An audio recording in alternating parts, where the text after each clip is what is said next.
ibu hamil tewas diterkam buaya di dapur, teriak minta tolong saat diseret ke sungai.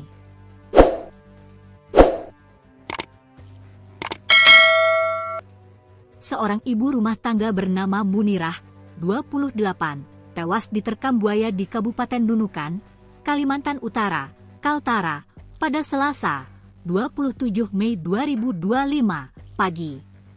Munirah yang sedang hamil tua itu diserang buaya saat berada di dapur rumahnya di Desa Labuk Buat, Sungai Mambulu, Kecamatan Sembakung Atulai, Kabupaten Nunukan, Selasa sekira pukul 11 WITA. Korban diseret hewan buas itu ke Sungai Mambulu hingga akhirnya tenggelam.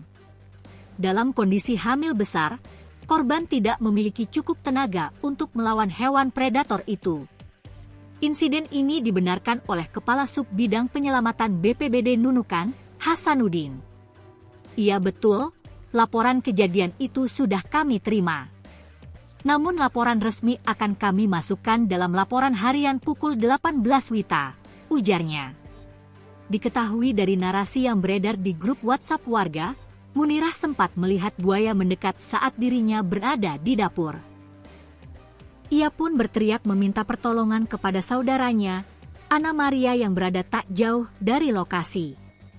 Kapolsek Sembakung, AKP Supriyadi juga memberikan keterangan terkait peristiwa yang dialami Munirah. Benar, tidak tertolong, karena sedang hamil besar dan diseret buaya ke sungai, ujar Supriyadi.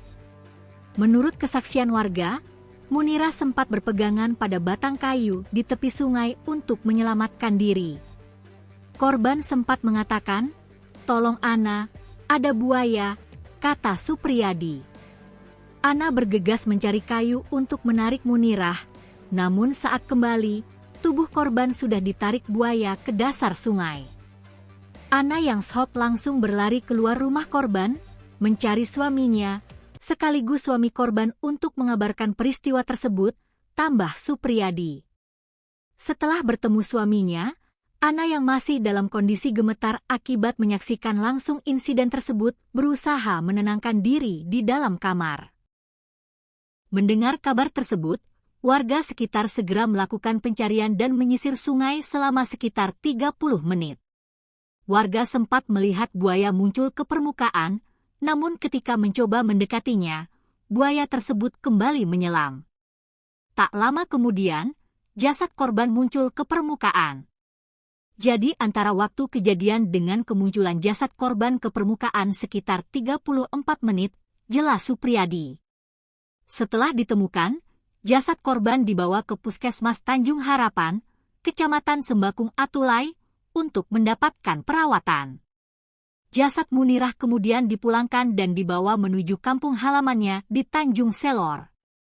Keberadaan predator sungai ini diduga terkait dengan banjir yang sedang melanda wilayah Sembakung, hingga menyebabkan hewan liar masuk lebih dekat ke permukiman. Warga diimbau untuk meningkatkan kewaspadaan, khususnya saat beraktivitas di dekat sungai. Sebab, kondisi banjir yang masih berlangsung dapat memicu pergerakan buaya ke wilayah yang lebih padat penduduk. Korban sudah dikembalikan ke keluarga, sementara personel masih di TKP, tempat kejadian perkara, mengumpulkan keterangan saksi, ucap Supriyadi.